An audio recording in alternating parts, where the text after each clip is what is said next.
Hello everyone, mandiyan na alas sa tanan. So ipakita na ako ang mga na-damage ng bagyong Tino. Last 2 days ago kaya itong Lunes ang may sa pag-landfall dito sa amo sa Surigao. Actually, ang chika ato is Odette 2.0 but sorry kayo si mga anhang. Ito delikado ko. Pareha sa Odette na hapa mga zutanan. So ang mga nanganhapa ini is mga saging sanan mga delikado kong ligo na mga kahon. So pasalamaton gyapon kami kay delikado kong kusog ang hangin ni just. So kaya may mga tumba ng mga saging tapos may mga puso usab na nga tumba so di naman ma-revive. Sayang na.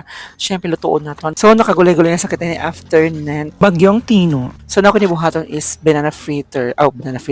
Banana blossom fritter since kay ganun man magsalad na kay yung may lagi ko ano may lupi kay gikan pa man kami ginagkuan nagpadayag. So kung yung mga tawag na makitaan sa gikan na paghangin-hangin, no why not? Nakaya may ako nakitaan. So himon ko lang ng banana fritters. So first ako zalapuhan kay para muhutok para kay pagtagtad dali na kay kon hilaw ni mo sa kuan nay maldige ba padugi ba sa maluto. So mas better ko zalat andaan. Kaya para pagtagtad ng pino is dali na kasan hutok na si Jam. So ito sa pasubuhon ng 30 minutes and then after 30 minutes nalata na garo si Jam. So ready na ko sa i-chop into pino kaya para pag fritters na to is basta kay dali na ka.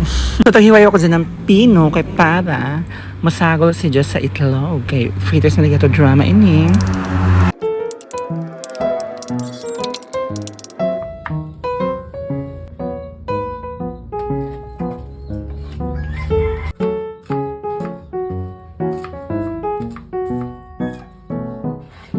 Subutangan nato si Jana. Kaya para mula ng lasa gihapon ng fried chicken, di ba?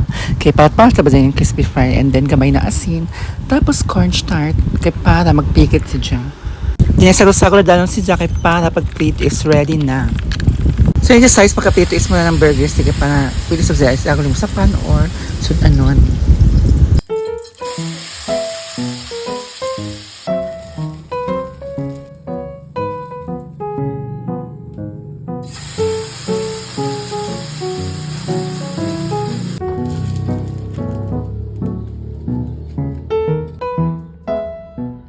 And so, luto na ito ba ng blossom fritters and then let's eat.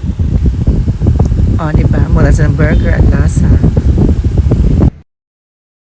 So, makalipas ang isang araw, dyan na siya ako nakita na puso kay nangaway malagit ang mga patay na dahon. Pahitan ako kay, may isa pa mabazin nabili na puso, sayang. So, hindi kay masalad na ako since kay nakakuha ako ng mga tabog na lubi sa unahan. Ako pamatanan ni Dungaga ng lain na puso kaso, kaya ako nakita na puso sa lain ng mga kapulan ng saging. So, isa kakalduhan na ako mahimo ko na salad.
So, timplado na nato. Gusto ng saging na salad. So, mga una kita. So, dito na ako taman. Thank you for watching. See you on my next video. Bye-bye.